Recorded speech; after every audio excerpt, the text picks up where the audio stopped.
Hey, I'm Brandon, and I'm going to be demonstrating how force fields affect particle systems in Blender. So I'm just going to get rid of the default cube here and add a circle.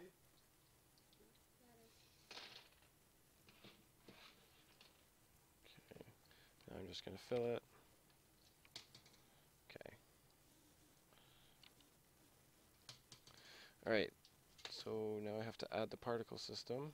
So to do that, I'm going to add a modifier, particle system, and if I play my animation, it should be there, which it is.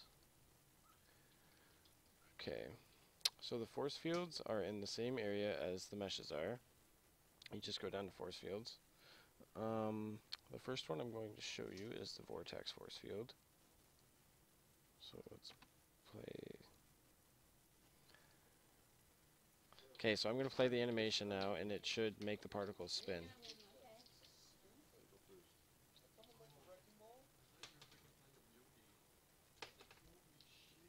Okay, so as you can see, it's not very strong, so I'm going to go to the physics section of this and just crank the strength up, just so you can kind of see how it works.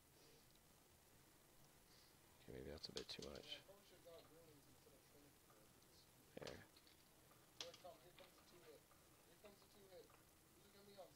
Yeah, that's better. Put it at about 9, and it makes a good rotation there. So that's the vortex force field. The next one I'm going to show you is the wind force field. So again, add force field, wind. I'm going to put this over here. If I play my animation, you can see it just kind of makes the particles blow. So if I were to put it here, put the strength at negative, it should move them the opposite way.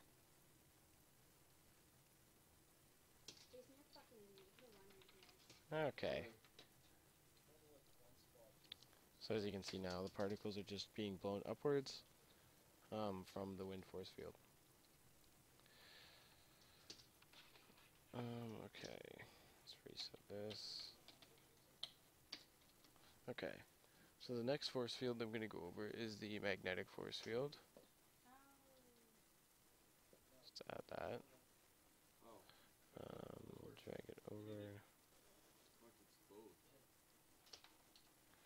Play the animation. Hey, you can't tell her. Okay, so as you can see, when I play the animation, it kind of pushes the particles away. So let's turn the strength up and see what it does. It just repels them more. They're not even going down now, right? So the other way, it's just the opposite, right? Okay, so the next force field is going to be the curve guide force field. Just down here, curve guide. Okay, so play the animation and show you what that does by default. As you can see, it directs the particles in a given direction, but only for a limited time, and then they just kind of sit there and disappear.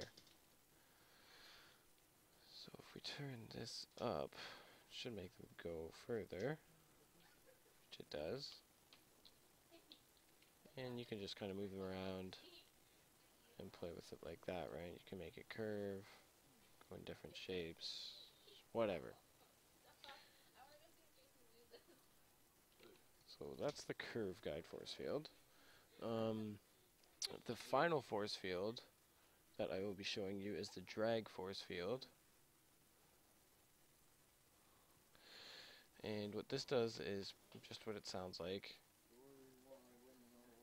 It puts drag on the particles and makes them move slower. So if I turn up this,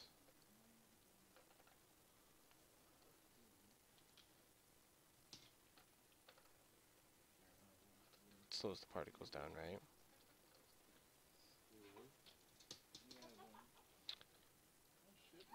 So that's a quick example of some of the force fields in Blender 2.6. I hope you enjoyed.